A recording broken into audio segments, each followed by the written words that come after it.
sais pas pour toi, mais moi... Nissa, t'arrives exactement au bon moment. Quand on veut travailler, déjà 6 mois ont passé dans 2025. Moi, je comprends rien. Alright.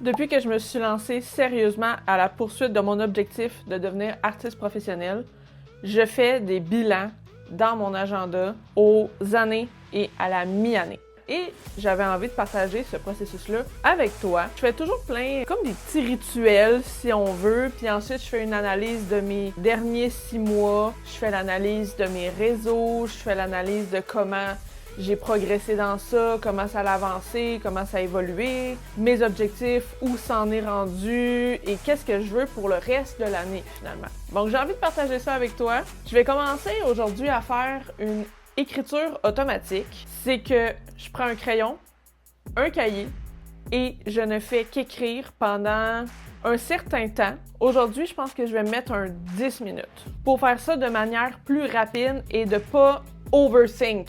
Si tu sais pas c'est quoi l'écriture automatique, donc c'est un moment où tu ne fais qu'écrire ce qui te passe par la tête à 100%, sans aucun filtre pendant le temps que tu t'es donné.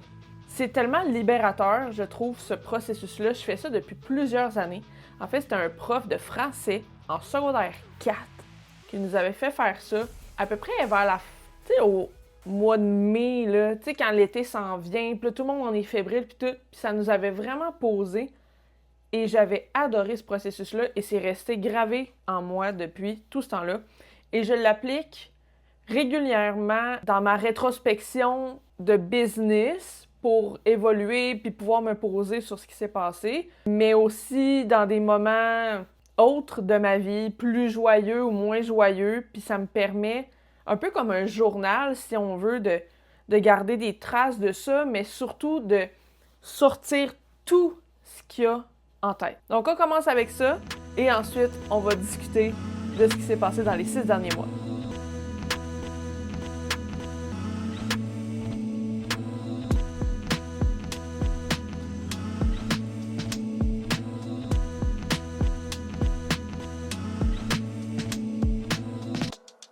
Déjà 10 minutes ont passé, ça va tellement vite.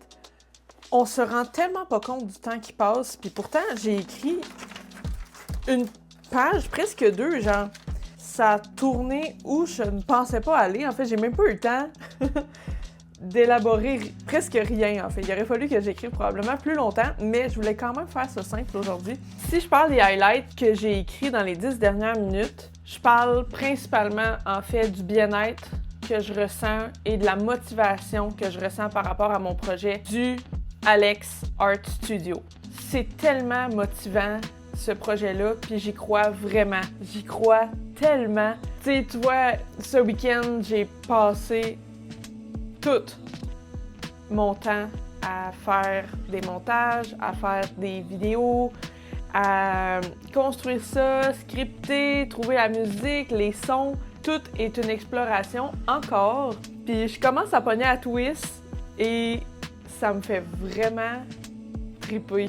Je pense qu'il y a une vérité dans ça et exactement comme j'ai écrit ici, je te lis. Je ressens un fort sentiment d'urgence et de vérité comme je n'ai jamais eu avant.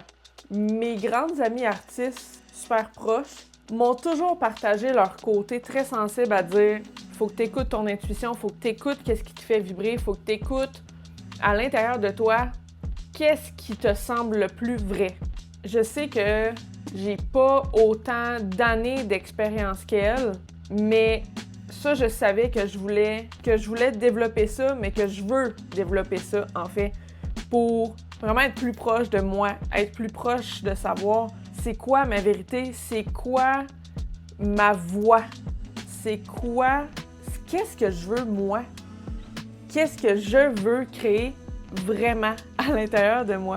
Puis je trouve ça toujours intéressant quand ils me partagent leur point de vue pour ça. Donc, pour l'écriture automatique, je pense que je pourrais jamais recommander ça assez. C'est libérateur, c'est Ça fait du bien. Je laisse ça de côté et on parle de l'année. Je vais prendre mon agenda et je vais regarder qu'est-ce que je m'étais mis comme objectif. Donc, j'ai l'agenda Attitude Orange. C'est mon amie Jessica Bourret, artiste peintre, qui m'avait offert ça pour mon année 2024.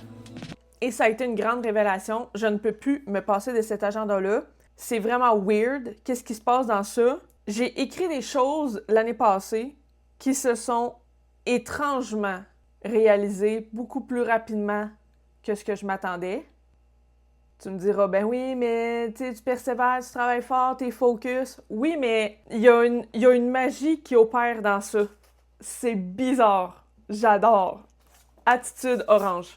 C'est l'agenda pour les entrepreneurs ou n'importe quel projet que tu as en tête, tu dois avoir cet agenda-là. Je sais qu'en début d'année, j'étais pas très présente émotionnellement, spirituellement pour faire ma rétrospection de l'année passée et aussi ma prospection de l'année qui venait. Je te dirais que Alex, dans les premiers mois de l'année, était un petit peu espresso depresso. Well, qu'est-ce qu'on a dit ici? Revue 2024, OK.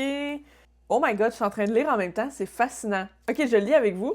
Wow. OK, j'y vais pour la co-création. T'es au moment que tu termines un laps de temps. Par exemple, là, on est le 31 décembre, puis tu revois ton année qui vient de se passer. Qu'est-ce qui s'est passé? Explique-moi comment ça s'est passé ton année. Et ça, on fait ça à tous les mois. Mais là, qu'est-ce que j'ai écrit pour l'année 2025? C'est écrit « La persévérance a été mon allié cette année.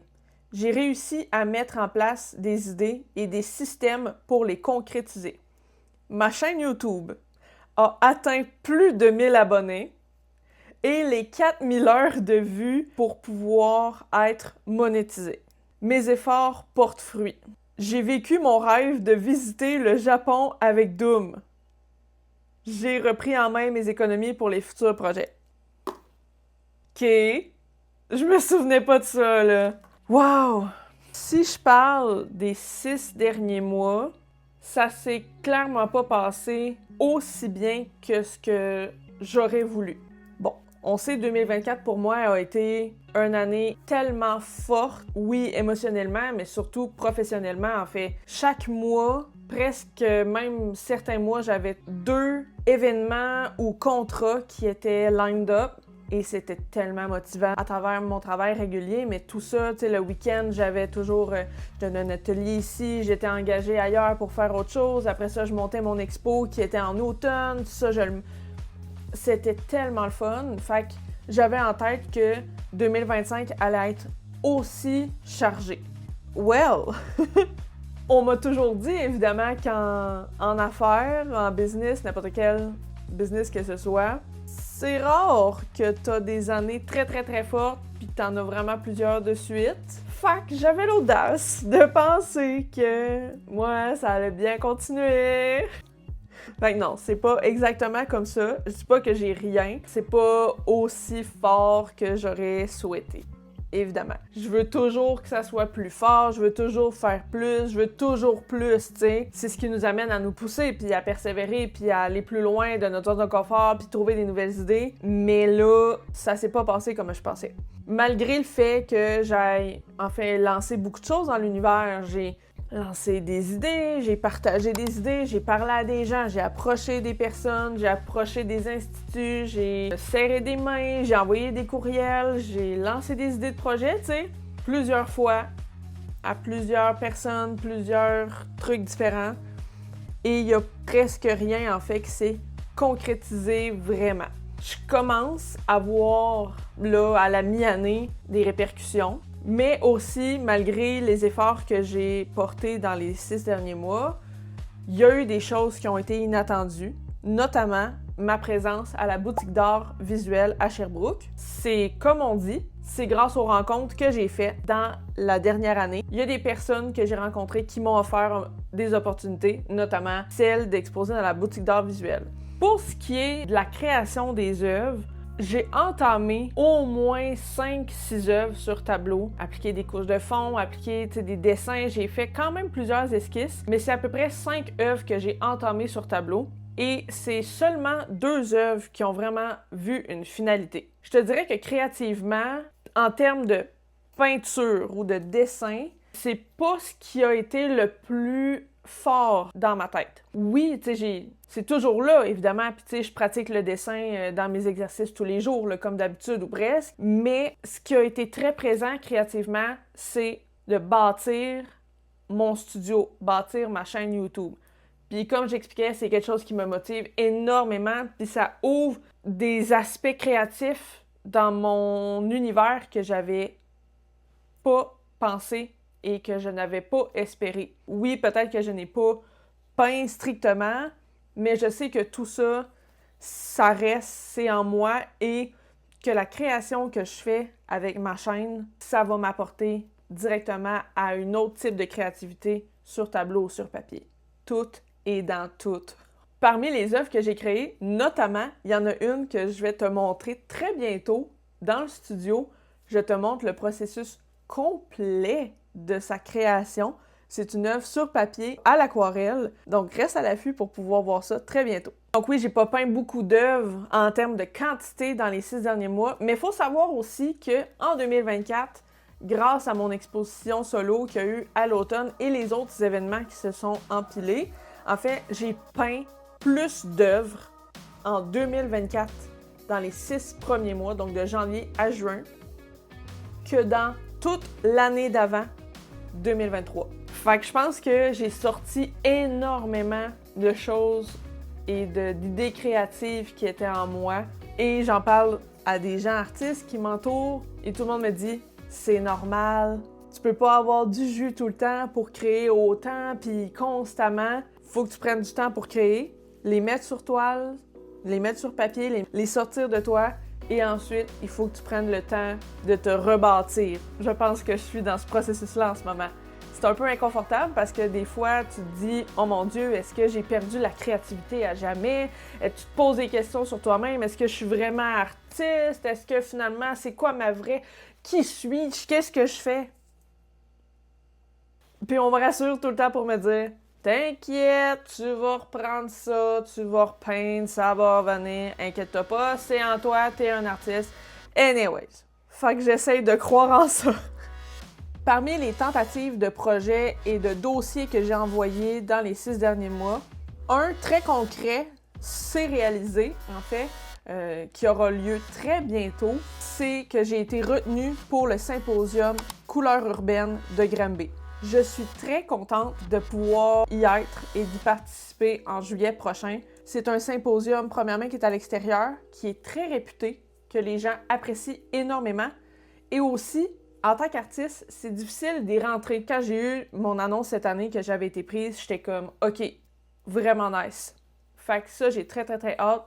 Ça va être un autre super bel ajout à mon CV. Et j'ai hâte parce que j'ai que des bons commentaires sur ce symposium-là. Donc j'ai hâte d'y être. Puis j'ai hâte de vous y voir. Il y a d'autres petites surprises qui s'en viennent. Notamment, il y en a une au mois d'août dans la région de Québec. Je peux pas l'annoncer tout de suite. Je t'invite à t'abonner à ma page Facebook et à ma page Instagram. C'est là que je vais les annoncer en premier. Donc, tu veux vraiment pas manquer ça. Ensuite, on verra bien. Parce que je n'ai pour l'instant, outre la boutique d'art visuel en automne, rien d'annoncé ou en toute franchise de près. Donc, je vais voir où la vie va me mener. Je lâche pas les efforts, je lâche pas le progrès, je lâche surtout pas mes projets. Mais il y en a un qui s'en vient, un projet personnel qui s'en vient à l'automne. Et ça me fait capoter. Je vais vivre sinon le plus grand rêve que je porte depuis plusieurs années. Et je vais enfin, j'en parle puis je suis émotive, je vais enfin aller au Japon. Je peux pas y croire. Je peux pas y croire. Quand je dis ces mots-là, c'est encore irréel. Je vais le réaliser une fois rendu à Shibuya, à Tokyo. Mais sachez que pour moi, c'est pas un voyage de plaisance de dire « Ah, où on va? Je vais aller au Japon. Non, non, c'est comme un de mes plus grands rêves. C'est très important pour moi d'aller là-bas. Ça sera aussi la première fois que je prends l'avion pour aller outre-mer. Tu me diras, mon Dieu, t'as pas envie d'aller plus proche? Ben non, man! Moi, tu me connais, quand je fais des affaires, j'y vais fort, puis all-in, tout le temps. Ça sera à venir parce que je vais tout te partager ça à mon retour de mon voyage. Toi, est-ce que tu fais ça, un bilan? Un bilan mensuel, hebdomadaire, mi-annuel, comme on vient de faire ensemble? J'aimerais ça savoir en commentaire. C'était quoi ton objectif que tu avais le plus en tête pour le début d'année? Est-ce que c'est arrivé comme t'espérais ou pas? Puis c'est encore mieux? Partageons-nous ça dans les commentaires. Comme ça, on saura qu'on est ensemble dans ce processus-là. On se laisse sur ces pensées motivantes et abonne-toi pour d'autres aventures dans le studio. Ciao!